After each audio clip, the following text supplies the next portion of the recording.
ಓಂ ಸಾಯಿರಾಮ್. ಓಂ ಸಾಯಿರಾಮ್. ಓ ನನ್ನ ತಂದೆ, ಇವತ್ತು ಗುರುವಾರ, ಇವತ್ತು ನಿನ್ನನ್ನು ನೆನೆಯುವ ವಾರ. ಹಾಗಾಗಿ ನಿನ್ನ ಪಾದದಡಿ ಕುಳಿತು ಒಂದೆರಡು ನನ್ನ ಮನಸ್ಸಿನಲ್ಲಿ ಹೊಳೆಯುವಂಥ ನುಡಿಗಳನ್ನು ನಿನ್ನ ಮುಂದೆ ಬಿಚ್ಚಿಡುತ್ತೇನೆ. ನನಗೆ ಗುರುವಾರ ಬಂತಂದರೆ ಎಲ್ಲೆಲ್ಲಿಂದ ಉಲ್ಲಾಸ. ನಾನು ಮುಂಚೆಯೆಲ್ಲ ಗುರುವಾರ ನನ್ನ ಕೆಲಸ ಬೇಗ ಮುಗಿಸಿ ನಿನ್ನ ಮಂದಿರಕ್ಕೆ ಹೋಗಿ ಆ 12 ಗಂಟೆಗೆ ಆರತಿಯಲ್ಲಿ ಕುಳಿತು ನಿನ್ನ ಭಜನೆಯನ್ನು ಕಣ್ಮುಚ್ಚಿ ಹಾಡುತ್ತಿದ್ದೆ. ಅದು ನನಗೆ ಅಷ್ಟು ಖುಷಿ ಕೊಡುತ್ತಿತ್ತು. ಆದರೆ ಈಗ ನನಗೆ ಸಮಯ ಎಲ್ಲ ದಿನವೂ ನಿನ್ನ ಭಜನೆಗೆ ಬರೋಕ್ಕೆ ನನಗೆ ಅನಾನುಕೂಲ. ಹಾಗಾಗಿ ಗುರುವಾರ ಬಂತೆಂದರೆ ನಿನ್ನನ್ನು ನೆನೆಯುತ್ತಾ ನನ್ನ ಮನಸ್ಸಿನ ಭಾವನೆಗಳನ್ನು ನಿನ್ನ ಮುಂದೆ ಬಿಚ್ಚಿಡುತ್ತೇನೆ ಬಾಬಾ.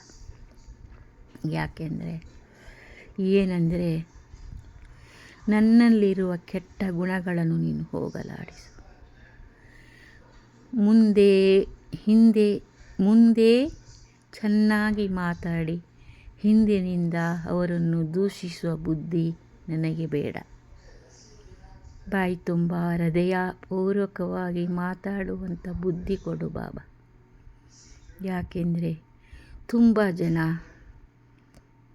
ಹೀಗೆ ಮಾಡುತ್ತಾರೆ. ಅಂದರೆ ಎದುರಿನಿಂದ ಚೆನ್ನಾಗಿ, ಅಯ್ಯೋ ಅದು ನೀವು ಚೆನ್ನಾಗಿದೆ, ನಿಮ್ಮ ಪೂಜೆಯು ಚೆನ್ನಾಗಿದೆ, ನೀವು ಮಾಡುತ್ತಿರೋದು ಚೆನ್ನಾಗಿದೆ ಅಂತ ಇನ್ನೊಬ್ಬರ ಮುಂದೆ ಹೋಗಿ ಅಯ್ಯೋ ಅವರದ್ದೇನು ದಿನ ಅದೇ ಕತೆ ಅದೇ ಹಾಡು, ಈ ಥರ ಎಲ್ಲ ಒಬ್ಬೊಬ್ಬರು ಹೇಳ್ತಾರೆ. ಎಲ್ಲರೂ ಅಲ್ಲ, ಒಬ್ಬೊಬ್ಬರು ನಿನ್ನ ಬಗ್ಗೆ ತಿಳಿದೇ ಇದ್ದವರು, ಬಾಬನ ಬಗ್ಗೆ ಎಲ್ಲ ತಿಳಿದವರು ಎಂದಿಗೂ ಈ ಥರ ಮನಸ್ಸು ಬರೋದೂ ಇಲ್ಲ, ಅವರು ಬಾಯಿಂದ ಬರೋದೂ ಇಲ್ಲ.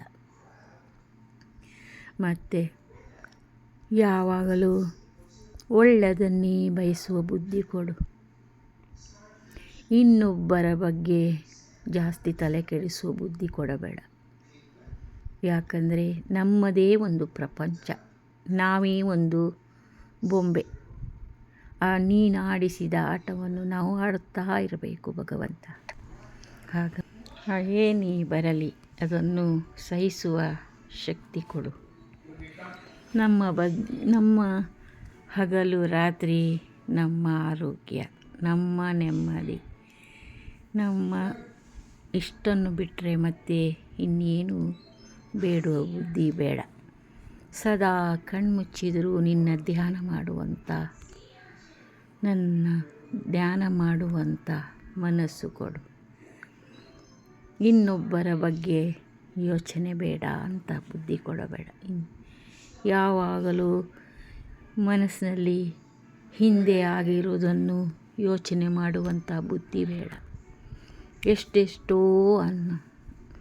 ಎಷ್ಟೆಷ್ಟೋ ಏನೇನೋ ಭಯಂಕರ ದೃಶ್ಯಗಳು ನನ್ನ ಕಣ್ಣ ಮುಂದೆ ಆಗಿರಬಹುದು, ಕಿವಿಯಿಂದ ಕೇಳಿರಬಹುದು. ಅದೆಲ್ಲವನ್ನು ಮರೆಯುವ ಶಕ್ತಿ ನನಗೆ ಕೊಡು.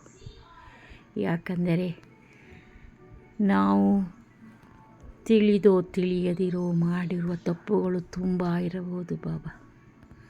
ಅದೆಲ್ಲವನ್ನು ಬದಿಗೊತ್ತಿ ಮುಂದೆ ನಿನ್ನ ಧ್ಯಾನ ನನ್ನ ಕಣ್ಣ ಮುಂದೆ ಸದಾ ಇರುವಂತೆ ಮಾಡು.